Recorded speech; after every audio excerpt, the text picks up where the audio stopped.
Os irmãos encontraram? Então está escrito assim: Simão, eis que Satanás vos reclamou para vos peneirar como trigo. Eu, porém, roguei por ti, para que a tua fé não desfaleça. Tu, pois, quando te converteres, fortaleça os teus irmãos. Ele, porém, respondeu: Senhor, estou pronto a ir contigo, tanto para a prisão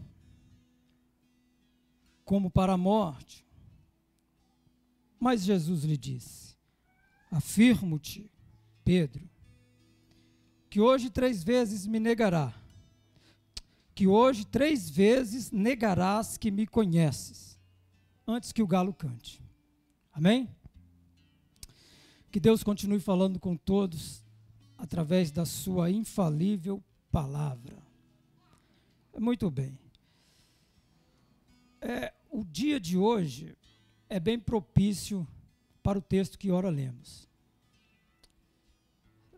É uma data que muitos comemoram de diversas formas, dentro de suas crenças.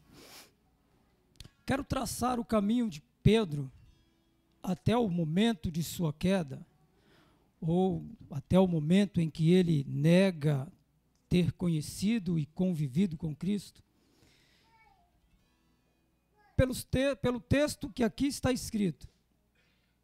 Quero traçar este caminho paralelo ao caminho que nós vivemos e vivenciamos. É muito triste o que eu vou dizer aqui, mas, goste você ou não, muitos não precisam sair da igreja para se desviar do caminho de Cristo. Muitos estão dentro da igreja, porém estão vivendo fora do convívio com Cristo. Tem a igreja por obrigação ou por um status de aceitação, ou para satisfazer o desejo de alguns. A verdade é que nós não precisamos sair da igreja para nos distanciar de Cristo. Há muitos cultuando dentro de uma igreja como essa, mas estão longe, muito distante da presença de Deus.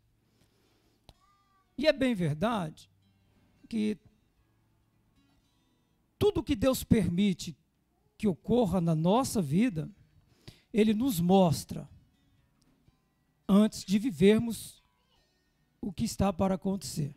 O problema é que muitas vezes não damos importância para alguns acontecimentos que ao nosso pensamento se torna irrelevante. Mas Deus nos dá sinais em comportamento, Deus nos dá sinais com acontecimentos, com profecias de outros. Deus nos mostra de todas as formas. Para nós que estamos habituados a conviver com certas situações, e por estarmos acostumados a passar por alguns momentos tão difíceis da vida, não damos importância realmente aos acontecimentos que antecedem, antes de vivermos um problema ainda muito maior. O texto que li, do verso de número 31, do capítulo de número 22, é uma conversa entre Jesus e o apóstolo Pedro. Jesus está alertando o apóstolo para o que aí há de acontecer. O interessante é o fato anterior a esta conversa. Aqui é chegada a Páscoa.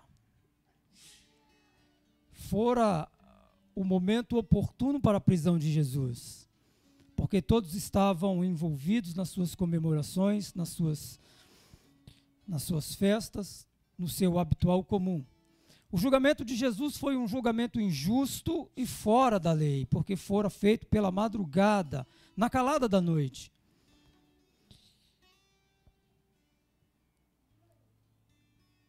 Antes de chegar ao texto que Jesus conversa com Pedro, Jesus participa da Páscoa com seus discípulos.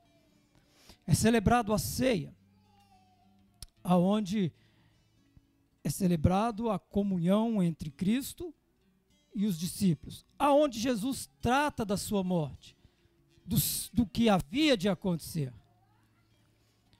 Após esse evento da ceia, surge uma discussão entre os próprios discípulos em saber quem será o maior. O interessante é que quando nós olhamos para a biografia do apóstolo Pedro, nós olhamos um homem dinâmico, um homem que não aparentava nenhum tipo de medo, um homem que confrontava, porque o apóstolo sempre se colocava à frente das situações, era ele quem respondia. Por exemplo, no livro de Mateus, capítulo 14, verso 26, quando Jesus aparece andando sobre as águas, é Pedro quem interroga: se tu és o Cristo, faça com que eu vá até ti. Também foi Pedro que tentou repreender Jesus quando ele mesmo falava da sua morte. No livro de Mateus, capítulo 16, no verso 21. E foi Pedro que respondeu à pergunta de Jesus, quando Jesus pergunta, quando os discípulos dizem o que estão falando do mestre, Jesus pergunta: o que falam de mim? E eles dizem, um dizem que é João Batista, outro Elias, outros dizem que é Jeremias. E Jesus pergunta para os discípulos: e vós, o que pensam de mim? O que sou para vocês? E Pedro responde: para nós tu é o Cristo vivo. Pedro estava sempre à frente dos demais.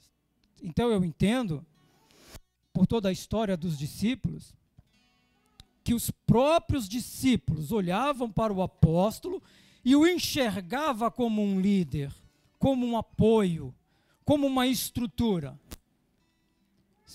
Pedro sempre se coloca à frente. É ele quem conduz depois de Cristo. E quando surge a discussão entre eles, quem será o maior? Neste texto, escrito por Lucas, Jesus traz uma resposta um tanto carismática, que mexe com o âmago dos discípulos. No verso 27 do capítulo 22, Jesus responde: pois qual é o maior? Quem está à mesa ou quem serve? Ele responde com uma pergunta. E logo após ele responde a pergunta: porventura não é quem serve à mesa? Não é quem está à mesa? Pois no meio de vós, eu sou como quem serve. Eu penso que aqui os discípulos se alegram em dizer: nós estamos à mesa, nós somos os maiores. É Jesus quem serve. E Jesus ainda eleva ainda mais o teor da conversa. Ele diz: vós sois o que tendes permanecido comigo nas minhas tentações. Assim como meu Pai me confiou um reino, eu também vos confio. Olha que coisa linda. Até eu ficaria cheio de mim mesmo, de autoconfiança. Nesse bate-papo, Jesus se retira um pouco mais para ter uma confidência, um papo confidencial com Pedro. Por isso que eu disse que todas as vezes que nós vamos passar por algo que é permitido por Deus, porque aquilo que é permitido por Deus é diferente daquilo que é construído e proporcionado por nós mesmos. Porque tem problemas que nós acarretamos na nossa vida por causa da nossa falta de coerência, de decisões erradas e de momentos inoportunos na vida. Por exemplo, a história de Agar e Sara. Sara trouxe um problema muito grande para Abraão, quando ela deu a sua serva a ele. Ela antecipou aquilo que Deus havia prometido. Ela tentou resolver o problema e trouxe um problema ainda maior. Quando Deus permite que vamos passar por um período sombrio na nossa vida, todo ele tem um propósito. Eu já preguei por muitas vezes isso e vou continuar falando isso a minha vida inteira, porque é isso que eu vivo. Ele permite para que nós nos aprimoramos, para que nós nos preparamos para viver algo ainda maior. Mas tudo isso, Deus permite que nós vivenciamos um sinal. Todo crente que vai se desviar, ele dá um sinal que está abandonando a fé. Todos eles dão. Quando Jesus chama Pedro para conversar, Pedro já havia dado sinais de fraqueza. Mas qual é o interesse de Jesus aqui? É fortalecer Pedro para que os demais continuem fortes. O intuito de Jesus aqui é preparar Pedro para a sua queda, porque Jesus já sabia que ele ia cair. Em contrapartida, Jesus está tentando preparar Pedro para que os demais também não caiam. Porque o que Jesus enxergava aqui, todas as vezes que Pedro comprava uma situação, os discípulos se apoiavam em Pedro. Então o que Jesus entende? Se Pedro fraquejar, a estrutura dos meus discípulos também se abalarão. Porque tudo aquilo que é estrutura, quando ela se abala, a construção também se abala, ela treme. E quando Jesus vai conversar com Pedro, olha o teor da conversa. Ele diz: Pedro, Satanás te pediu para te peneirar. Eu fico pensando qual foi a reação de Pedro ao ouvir essa primeira conversa. E aí Jesus disse assim: mas eu roguei por ti, eu te defendi, eu intercedi por você. Penso que o apóstolo se encheu na sua alma. Como eu sou valoroso, como eu sou importante, como a obra que Jesus está exercendo na terra precisa de mim. Quem sabe Pedro disse para si mesmo, ou até mesmo para Jesus: se nada do que está sendo feito estivesse eu presente, nada seria feito. Isso é uma soberba, isso é uma autoconfiança, porque a resposta que Pedro dá para Jesus é uma resposta de um soberbo. Porque ninguém pode dizer que está pronto sem antes viver o momento. Porque como eu sei que eu estou pronto? Quando eu vivo o momento. Como eu descobri que estava pronto para exercer a profissão que exerço hoje? Quando eu comecei a exercê-la.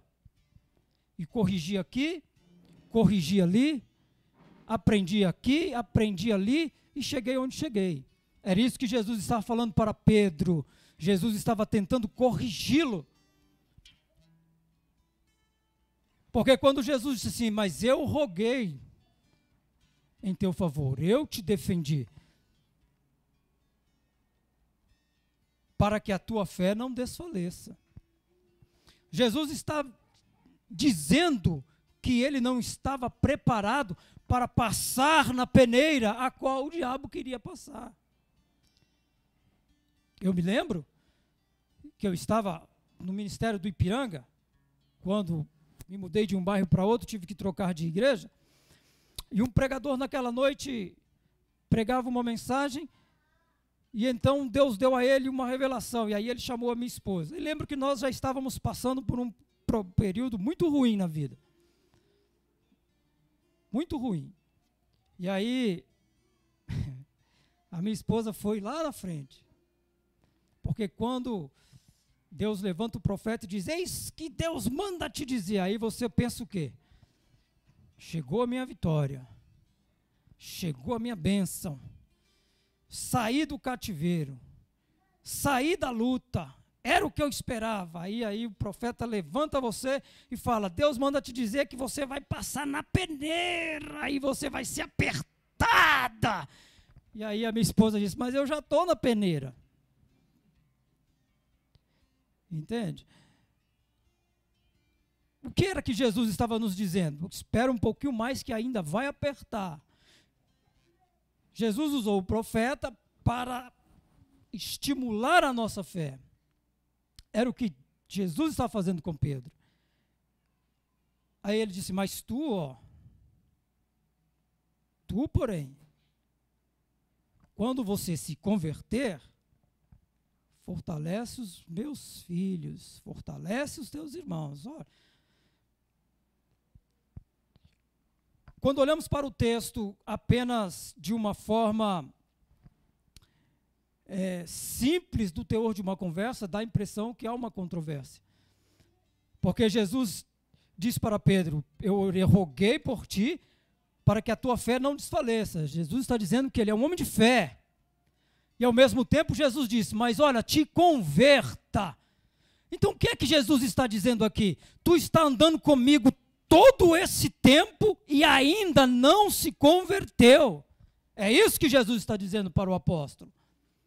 Por isso que eu disse que há muitos que estão dentro da igreja, vivendo o evangelho, cantando, aplaudindo, muitas vezes ocupam a tribuna e pregam, mas ainda não se converteram de fato a Cristo. Isso é bíblico.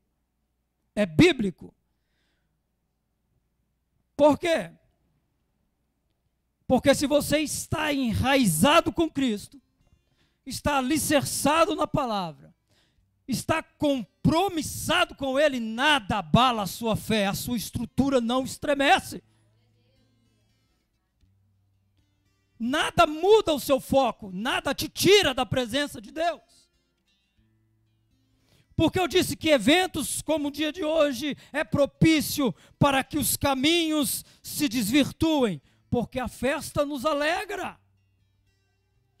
Momento festivo nos alegra. As reuniões de família nos alegram.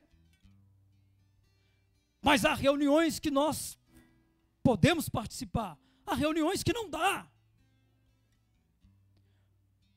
Há lugares que nós podemos frequentar e há lugares que não nos convém frequentar.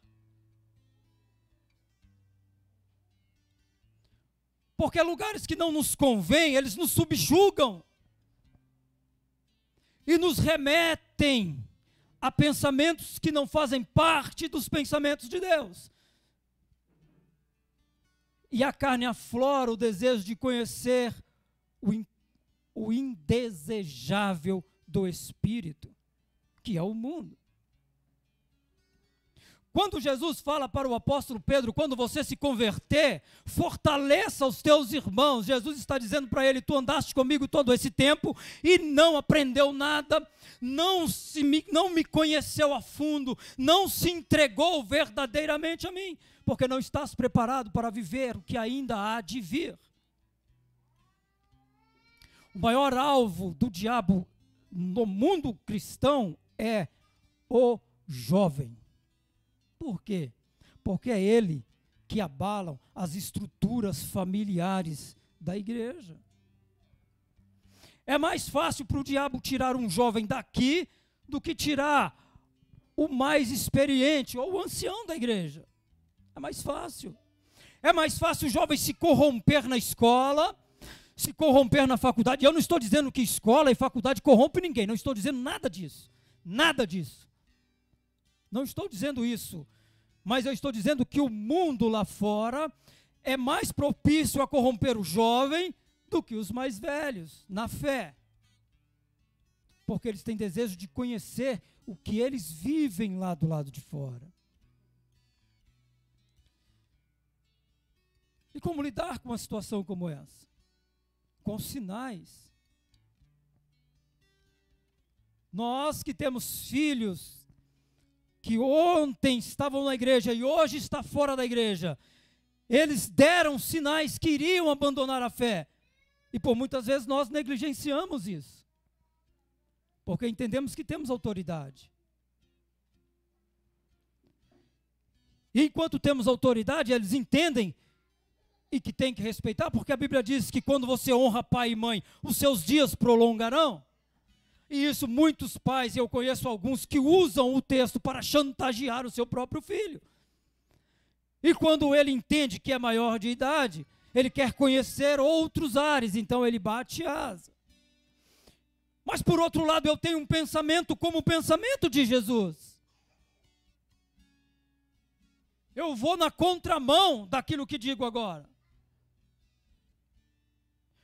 Porque se você foi embora, é porque você nunca esteve aqui. Se você abandonou a casa do Pai, é porque você nunca verdadeiramente esteve dentro da casa do Pai.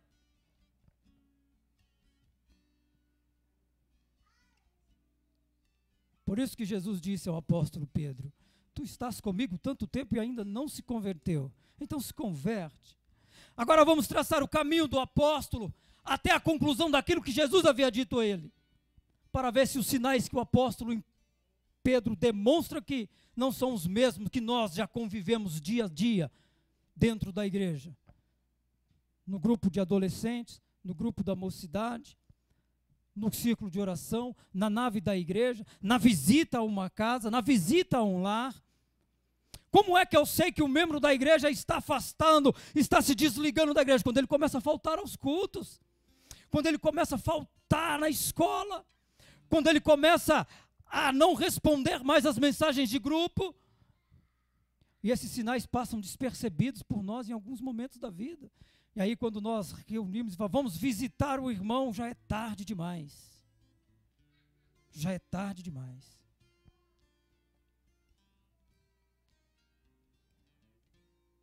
O que todos estão pregando nesse momento, o amor ágape, aquele que morreu na cruz do Calvário. Mas onde está esse amor? Que não vemos mais. Aonde está a alegria da comemoração da Páscoa, que hoje foi roubada pelo ovo de chocolate? Não há mais. Está faltando nos púlpitos da igreja o amor verdadeiro de Cristo a ser pregado. Por que eu digo isso? Porque há mais ovelhas se perdendo do rebanho do que acrescentando. O mundo tem evoluído e tem roubado as experiências do povo de Deus. Tem roubado.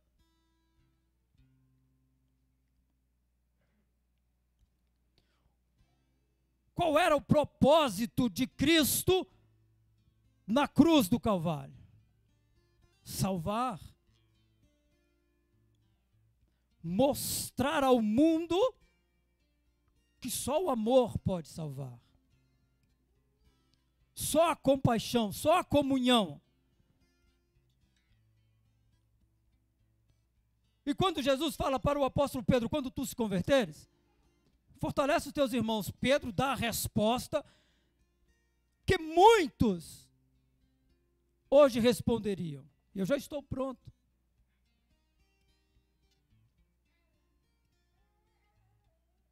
Verso 33, ele responde: ah, Senhor, eu estou pronto.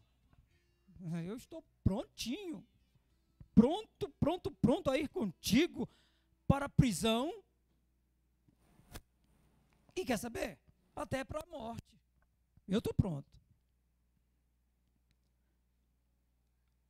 Porque a soberba,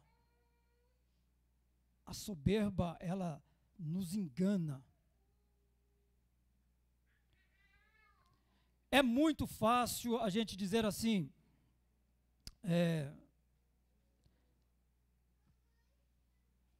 quando eu estou fraco, aí é que eu estou forte. O versículo é muito lindo. É muito bom. Mas eu quero viver a fraqueza até descobrir a sua força.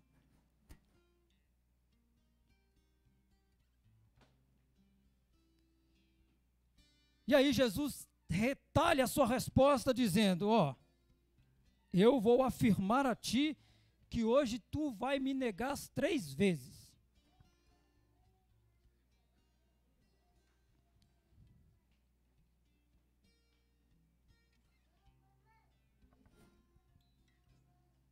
Qual era o problema aqui? Qual é o problema hoje? Aonde nós erramos? Quando achamos que estamos autossuficiente, cheio daquilo que viemos buscar. Quando nós estamos confiantes em nós mesmos. Quando confiamos que nada irá nos abalar. Quando confiamos que, porque somos filhos de Deus, porque estamos na igreja, porque fomos batizados, porque ofertamos, porque dizimamos, porque fazemos a obra, nós somos inatingíveis. Então nós entendemos que não precisamos mais nos consagrar. Reunião de consagração para quê?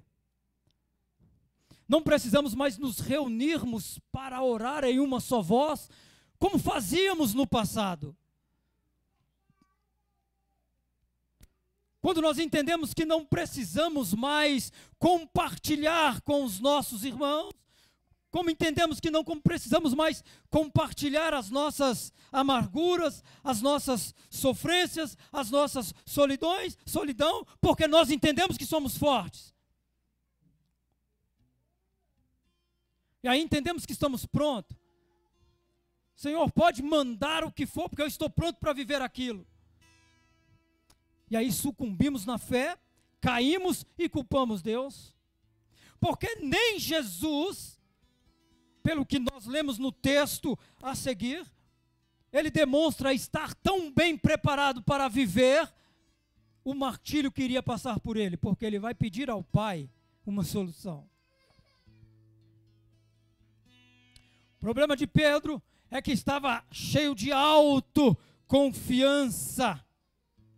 Quando ele disse que estava pronto para viver aquilo que não estava pronto para viver.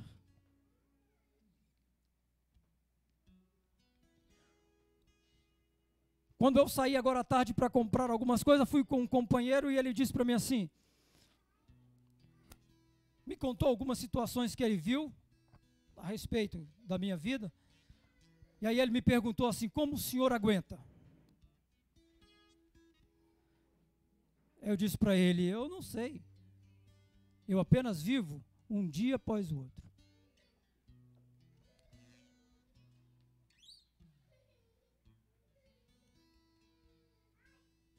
Aí ele me disse assim, e aonde você errou? Eu disse, eu errei quando eu entendi, quando eu achei que eu estava pronto para viver o que vivo hoje. Por quê? Porque quando nós viemos para a igreja, aceitamos a Cristo como Salvador, nós entendemos que nossos problemas irão se acabar. E quando surgir um problema, nós agora estamos como super-homens. Iremos viver e não seremos abalados por nada. Não.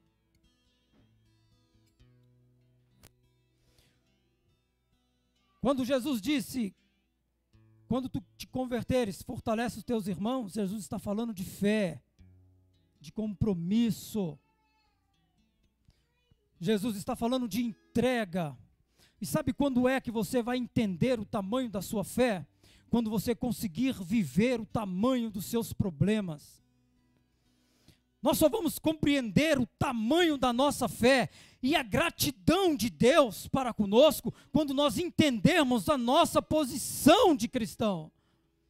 Quando nós entendemos que somos fracos e dependentes do amor de Deus. Quando nós olharmos para as nossas situações e entendemos que tudo é permissão de Deus, que eles foram, mas eles voltarão. Nada se resolve com violência.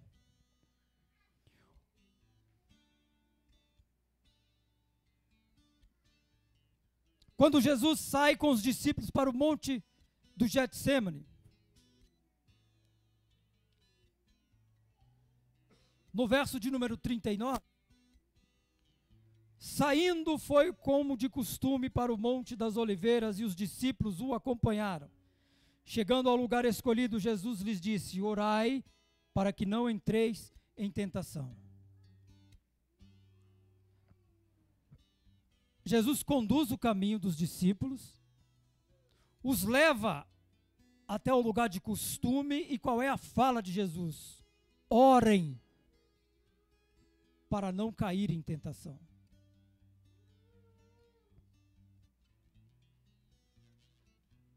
E Jesus, por sua vez, se afasta dos discípulos. Ele se afasta. Aonde é que nós olhamos para o texto e entendemos que o apóstolo não estava preparado, como disse estar preparado, e os discípulos não estavam preparados, como se julgavam estar preparados? É como se os discípulos se escondessem sempre atrás de Pedro. Porque se lermos todo o contexto do Novo Testamento, é sempre Pedro quem aparece. É sempre Pedro quem responde. É sempre Pedro que se coloca à frente. Então eu entendo que Pedro está à frente e os discípulos estão atrás. Então se Pedro está preparado, nós estamos preparados. Então Jesus coloca os discípulos e diz: orem para não cairmos em tentação. E eu vou orar um pouco mais adiante.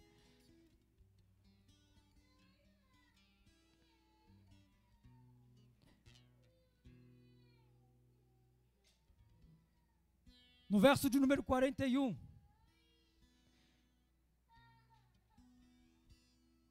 quando Jesus se afasta e dobra os seus joelhos a orar, e aqui eu entendo por que é que Jesus se afasta dos discípulos. Olha como Jesus o tempo inteiro, ele pensa no seu povo.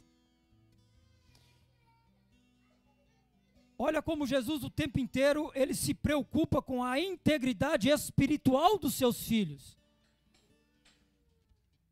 Jesus nunca teve o seu pensamento primeiro em si próprio. Ele sempre pensou nos outros.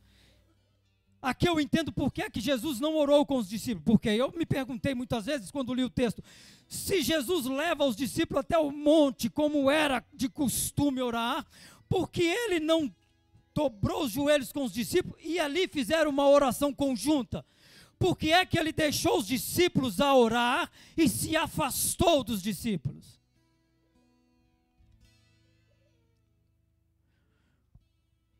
Porque quando Jesus diz a Pedro que ele não está pronto para viver aquilo que iria acontecer, Jesus também entende que também não estava pronto para viver o martírio.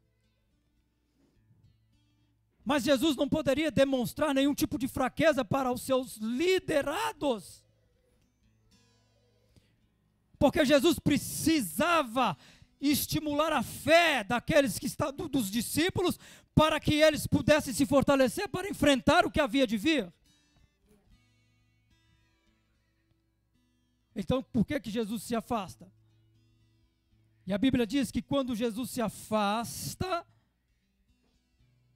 ele vai orar ao Pai, e a sua alma está amargurada, Jesus está abatido, porque além de tudo, ele também tinha sentimentos. E então Jesus pergunta ao Pai: se quiseres, passa de mim esse cálice.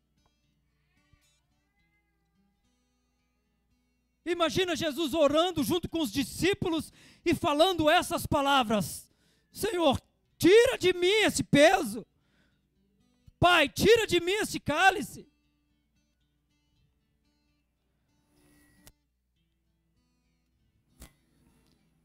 Ele demonstraria para os discípulos que estaria com medo ou despreparado, que não era o caso. Mas aí ele diz: mas contudo, cumpra-se a sua vontade. Isso aplica a nós. Isso aplica a nós. Por quê? Porque queremos viver o melhor dessa terra, como nos é prometido. Queremos viver uma vida sem sofrimento, sem lutas e sem tristeza, como nos é prometido. Ou pelo menos é o que nós esperamos.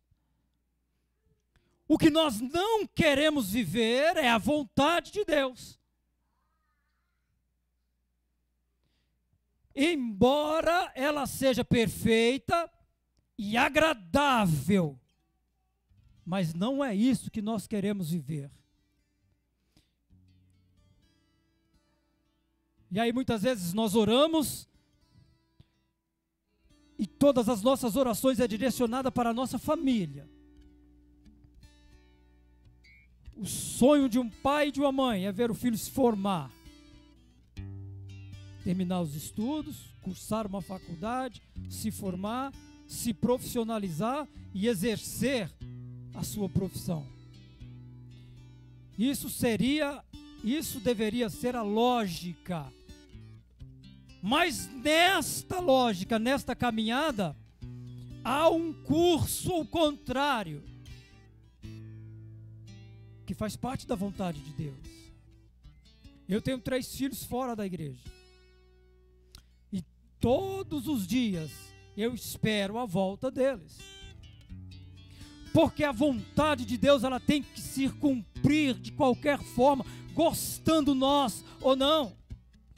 Porque ela nos habilita a estar mais próximos de Deus.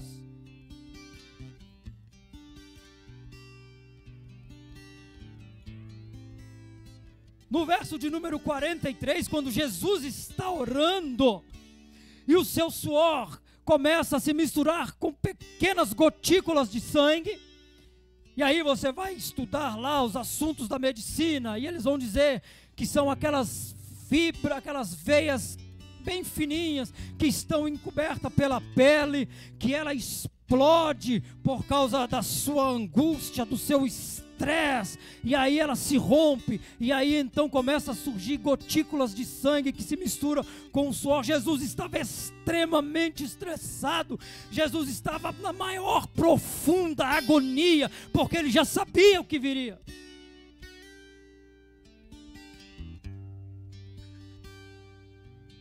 E aí no verso 43, lhe aparece um anjo do céu que o conforta. E aí eu me atrevo a imaginar qual fora o teor dessa conversa. Porque eu fico pensando, se Deus permitiu que o seu filho passasse por um tamanho sofrimento como esse, que fosse açoitado, humilhado, pregado na cruz, que passasse por tamanho sofrimento, porque é que ele não iria nos privar de momentos ruins que estamos passando, ou que ainda iremos passar. Por quê?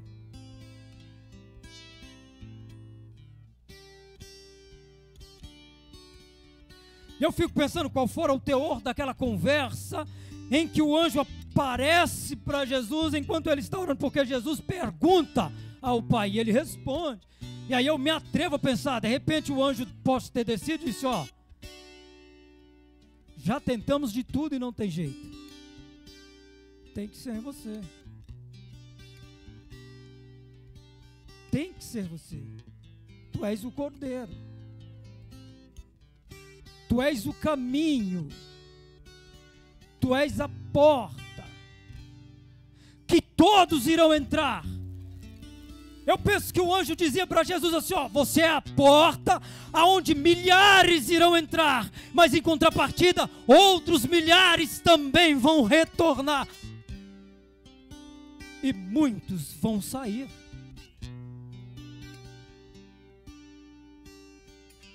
Mas eu também penso que o anjo poderia dizer a Jesus, mas não se preocupe, resista, aguenta firme, que da mesma forma que eles entrarão, eles também sairão, mas também retornarão.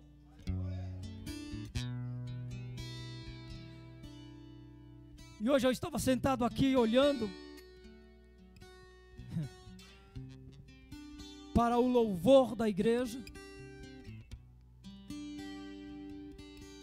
E aí olhei aqui para o louvor que a irmã Rosana cantou com a mocidade, que nós não podemos deixar de citar o nome. Não importa se é um, já foram 20, hoje é um, mas amanhã será 40, porque da mesma forma que sai, outros retornarão. Isso pode desestimular a fé de alguns.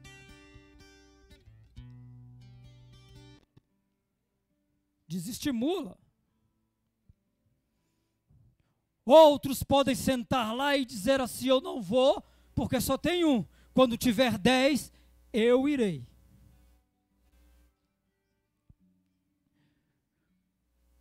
Por isso que Jesus disse a Pedro: quando te converteres, fortalece os teus irmãos, porque um só pode construir o império, como também pode destruir o império. E aí num culto como esse, talvez os irmãos estariam esperando aqui uma mensagem voltada à Páscoa, uma mensagem voltada ao ovo, ao coelhinho, não sei. Mas o que é que Jesus me trouxe aqui para dizer é uma coisa só: aguarde que o momento de triunfar está próximo. Está próximo. Alguns me disseram que a nossa igreja está fora do eixo. Outros me disseram que nós se perdemos na curva. Outros me disseram que os líderes da nossa igreja estão perdidos. Mas eu estou de pé dizendo que o dia de triunfo retornará. É só um momento de aprendizado. E eu estou com uma fala de Cristo agora, meus irmãos. Fortaleçam a tua fé para que os teus irmãos cresçam na mesma proporção que você. Cristo não morreu em vão. Porque eu me atrevo a imaginar aquele anjo dizendo a ele: olha, lá no monte o diabo lhe mostrou tudo, mas o que tens a fazer através do seu sacrifício é maior do que tudo. Porque Jesus pode ter sido confrontado. Porque quem condenou Jesus não foi Anás e nem Caifás, que os levaram ao sinédrio. Quem condenou Jesus não foi apenas a religião envelhecida daquele tempo. Quem condenou Jesus foi o povo que o trocou por um bandido. E mesmo assim ele vos amou.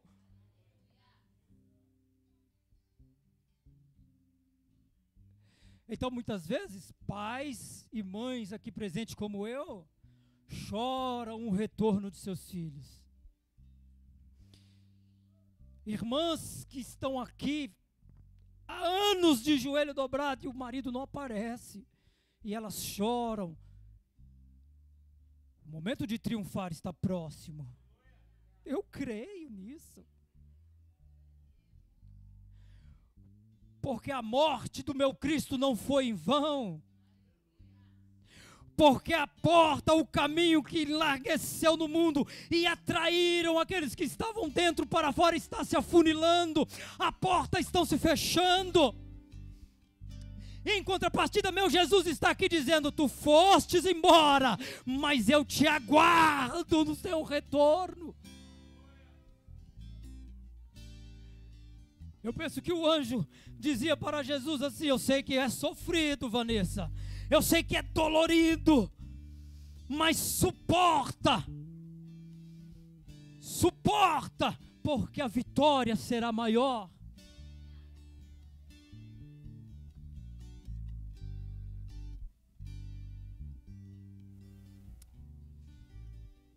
O problema é que todos os sinais se apresentam de uma desistência. Porque quando Jesus fala com Pedro, Jesus já havia detectado sua fraqueza. E quando nós estamos na igreja, até mesmo envolvido na essência do Espírito, e aí muitas vezes nós entendemos que a nossa oração em si se basta. Que a oração que eu faço para o meu lar, ela é suficiente. Eu aprendi isso, não é. Eu aprendi isso, não é. Muitas vezes Deus nos usa para abençoar a família do próximo e nós não conseguimos abençoar a nossa como gostaríamos. Porque o propósito de Deus é outro. Aí eu entendo que nós devemos compartilhar. Compartilhar. Eu oro por você e você ora por mim. É isso que Jesus levou os discípulos para fazer. Eu cuido de você, você cuida de mim. Eu oro por você, você ora por mim. E muitas vezes nós abandonamos isso. Nós entendemos que quando eu dobrar o meu joelho, eu oro por mim, pela minha casa, e está tudo muito bem, porque eu estou cheio da graça. E aí nós não atentamos aos sinais que antecedem de uma desistência e perdemos os filhos, aí perdemos o marido, perdemos o desejo de louvar, o desejo de cantar, porque colocamos as nossas lutas e as nossas dificuldades e as nossas necessidades na contabilidade de Deus e entendemos que Ele tem que resolver todos os nossos problemas e nós não temos que resolver problemas de ninguém. Eu vivi um período na minha vida aí de 7 semanas em que recebi lá o evangelista Ivan e toda a sua família, e eu disse uma vez para mim: Senhor, como pode o irmão deixar o trabalho dele e a família dele para vir na minha casa? Isso é comunhão. Isso é comunhão. E um dia ele chegou lá, eu estava num dia tão ruim que eu confesso que eu não queria receber o senhor lá. Confesso. Eu cheguei do trabalho e recebi a notícia. A minha esposa me deu a notícia: não temos mais. E eu não quero entrar em detalhes.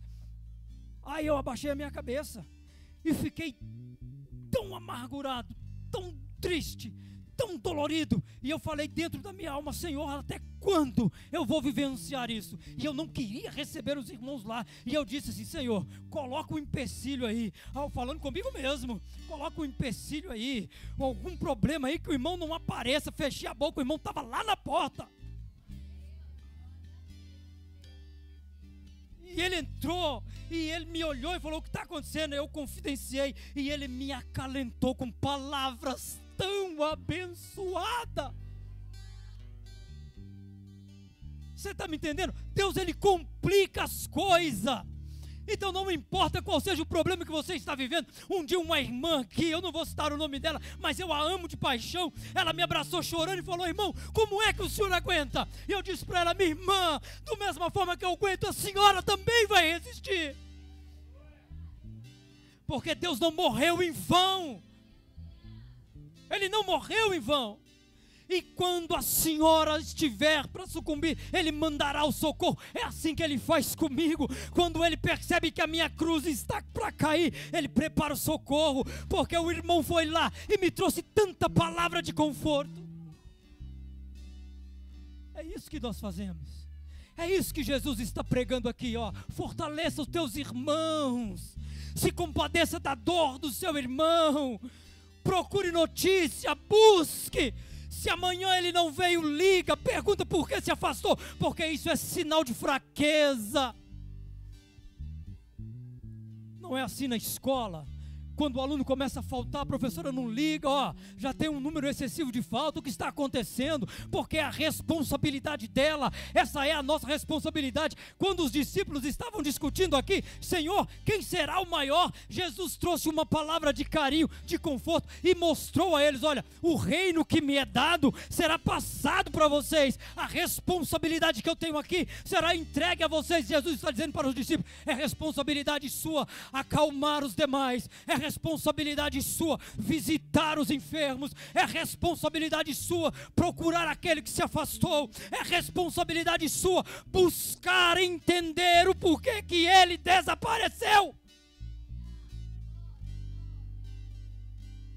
É só quem vive essa responsabilidade que entende o tamanho da cruz, o peso dela. Mas os sinais, eles são mostrados.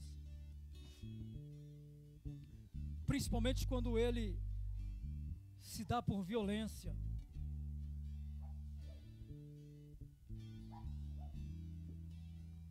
Eu conheço alguns crentes por aí que falam o tempo inteiro em matar.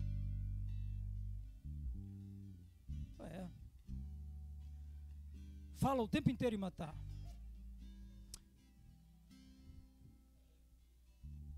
O mundo está tão corrompido que quando você está dentro da igreja e não se compromete com o cristianismo, com o evangelho de Cristo, você está dentro da igreja, mas está desviado dela. Eu entendo dessa forma. Por exemplo, hoje não mais, mas até um tempo atrás eu tinha uma caixinha com músicas. E eu estava numa determinada obra, e aí eu coloquei numa rádio chamada, uma rádio 92.1. Essa rádio, ela toca só músicas dos anos 70, 80, 90, nada de igreja, e músicas internacionais. Então eu colocava lá para ficar ouvindo e descontrair. Aí um amigo meu perguntou para mim: por que o senhor não escuta hinos evangélicos uma vez que o senhor é crente? Eu falei: porque eu não quero desagradar os outros. Porque se eu me acho no direito de ouvir aqui, um bandista, ou um espiritismo, ou um espírito, ou qualquer outro de outra denominação também vai querer fazer o mesmo. Então eu deixo tocando isso aí, para poder deixar o ambiente mais descontraído, e vou trabalhando. Fui trabalhar numa obra em Guarulhos, e tinham 3 irmãos lá. E aí eles vieram me confrontar pelo rádio. Aí eu disse para ele: olha, a gente não pode confrontar a fé dos demais, mas se a música incomoda, eu tiro. Aí ele: não, deixa o rádio tocando aí. Aí falou assim: você deve ser de alguma igrejinha por aí, né? Essas igrejinhas que prega o ABC de Cristo. E eu mostrei para eles a minha credencial. Aí disse para ele: vamos ouvir então o louvor, já que vamos trabalhar só nós aqui mesmo. Então, resumindo, eu deixei a minha caixinha lá tocando o hino, uns louvores mais antigos que eu gosto, Shirley Carvalhais e outros, e desci para o almoço. Quando eu voltei, ela estava quebrada e tinha um papel escrito lá: não queremos ouvir esse tipo de música. Entende?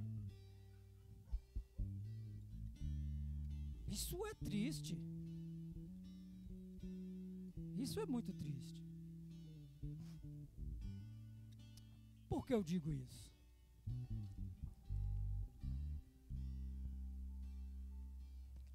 Os lá de fora não estão preparados para nos receber. Não estão. Mas nós vamos nos esconder? Nós vamos nos omitir? Porque só tem 2 opções. Ou nós continuamos a pregar o evangelho, atacar o reino das trevas, ou nós vamos se unir a eles. Porque nós não podemos criar a nossa comunidade, porque não é isso que Jesus nos ensinou.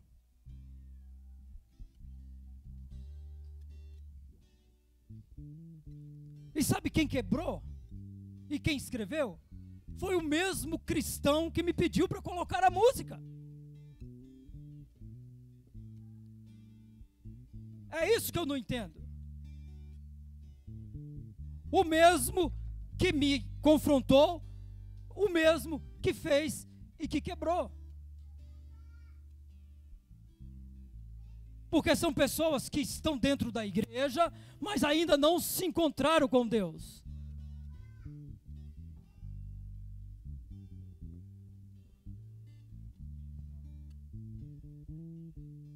Eu vou encerrar aqui, mas eu vou dizer uma coisa.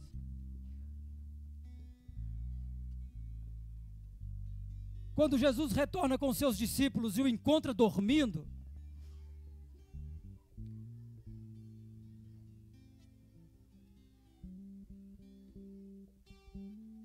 e Jesus olha para os discípulos e diz: vocês não puderam orar comigo? Quando Jesus volta e os discípulos estão dormindo, Jesus entende que eles já estão cheios e não precisam de mais nada.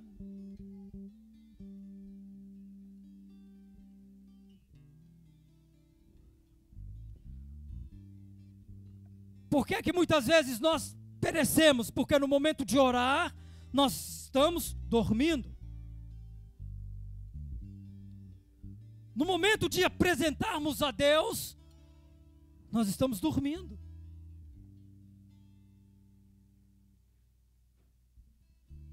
Por isso que Jesus disse: orai e vigiai, porque o espírito está pronto, mas a carne ainda está fraca. Jesus está falando, quando ele fala da carne, o desejo de viver aquilo que não é lícito. A carne e o espírito é uma luta constante, em que a carne quer sucumbir o espírito, em que a sua carne vive pedindo para que sacie os seus desejos carnais, e esqueça do espiritual. E como é que nós deixamos o nosso espírito mais preparado para vencer os desejos da carne? Em momentos de oração.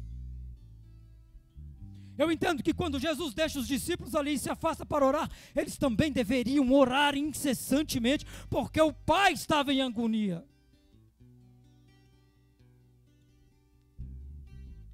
Sabe qual era o problema? O problema é a transferência de responsabilidade. Eu pego a minha responsabilidade e transfiro para o meu líder. Eu chego aqui, conto para ele todos os meus problemas, todas as minhas angústias, as minhas insatisfações, e ele orará por mim, ou irá designar alguém para ir lá fazer o trabalho que cabe a mim começar. Transferência de responsabilidade. Os discípulos transferiam a responsabilidade toda para Jesus. Deixa ele orar. Ele é o conhecimento, ele é o conhecimento. Ele é o mestre. E Jesus, quando retorna, diz: não pudesses orar comigo? Quando os pretorianos se apresentam diante de Jesus e Judas o entrega com um beijo, aí a carne fala mais alta. O apóstolo se revela. Pedro se mostra quando ele fere o soldado.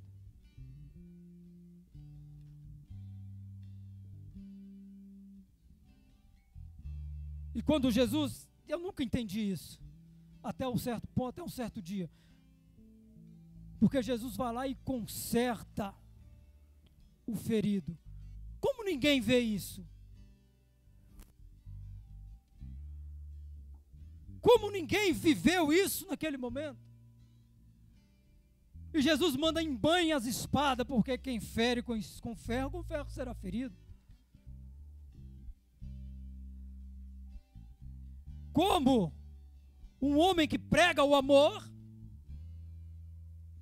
durante 3 anos e meio andando com todos os seus discípulos, e eles ainda não haviam se convertido.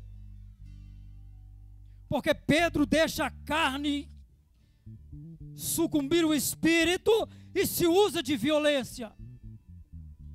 Porque é mais fácil coagir do que agir. É mais fácil. E o que os discípulos esperavam aqui? Não esperavam essa reação de Pedro. Por isso que Jesus disse lá: quando te converteres, fortalece os teus irmãos, porque o momento em que Pedro deixaria a sua carne falar mais alto, ele desestabilizaria a fé e a espiritualidade dos demais. Pelo menos num certo momento. Por isso que eu quero encerrar dizendo assim: você é a estrutura espiritual do seu lar.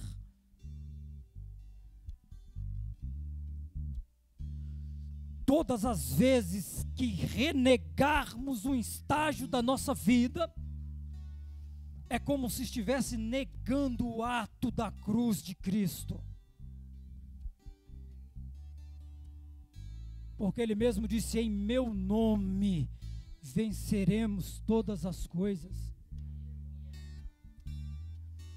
Foi Ele quem disse que através do sangue dele era a nova aliança com Deus. Quando o anjo vai falar com Jesus, eu me atrevo a dizer que ele olha para Jesus e diz assim: ó, tu és a porta que conecta o homem ao Pai Celestial. Você é a bússola, o GPS que irá direcionar o povo ao caminho. Então nós estamos como um todo chorando, porque um se desviou, o outro se perdeu. Não se preocupe, que ele retornará ao caminho do Pai.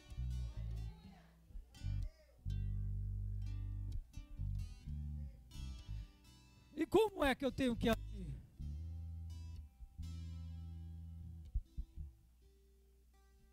Eu não tenho mais autoridade, eu não tenho mais.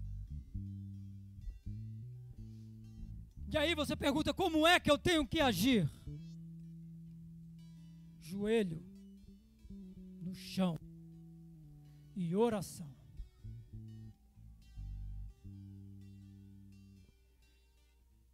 Eu vou tirar, porque muitas vezes nós queremos transferir os nossos problemas. Eu já tentei, irmão, não faça isso. Eu já tentei, não dá certo. Não dá certo. Eu já tentei transferir o meu problema para o mundo. Não dá certo. Não vou trancar a porta, não vou deixar mais entrar. Isso não funciona. Ele fica lá na porta, ele não vai embora. Ele fica lá. E quando você abrir a porta, ele está lá. Eu já fiz isso. Confesso, fiquei algumas noites sem dormir. E aí falei: não vou abrir a porta para o meu filho. Mas ele estava lá. Não tem jeito, você abre a porta. Não tem jeito. O que é que Jesus nos ensinou? Amar. O que é que Jesus nos ensinou? Orar. O que é que Jesus nos ensinou? Compartilhar. O que é que Jesus nos ensinou? Esperar com paciência no Senhor. E tudo se resolverá. Vamos ficar em pé.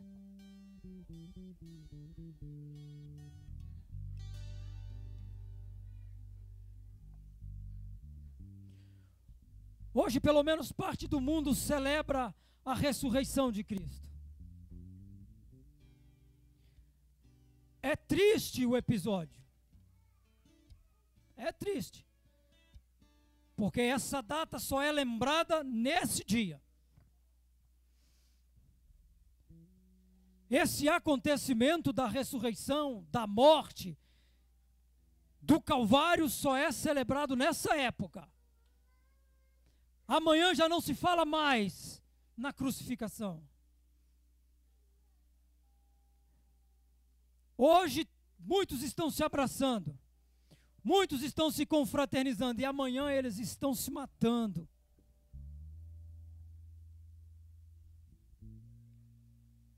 Porque para alguns o ato da cruz se deu apenas nesse dia, mas ela se consuma todos os dias.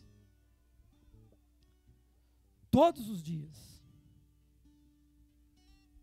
Marcos capítulo 15, verso de número 37, está escrito lá: e Jesus deu um brado e disse: Pai, tudo está consumado.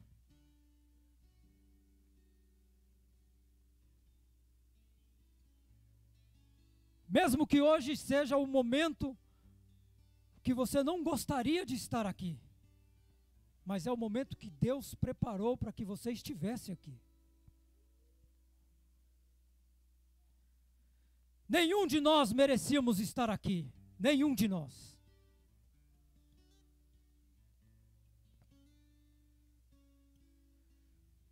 Mas mesmo sabendo das nossas iniquidades, dos nossos erros, das nossas mentiras,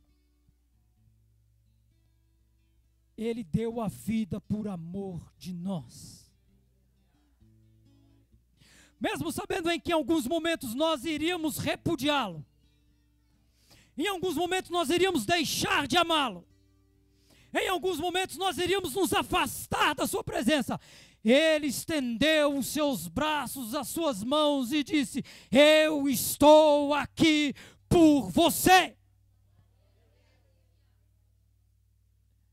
Enquanto todos esperavam que ele lá na cruz repudiasse os homens que o crucificaram, repudiasse os homens que zombaram dele, que o mataram, que estavam ali repudiando ele, ele diz: Pai, perdoa-o, porque eles não sabem o que fazem.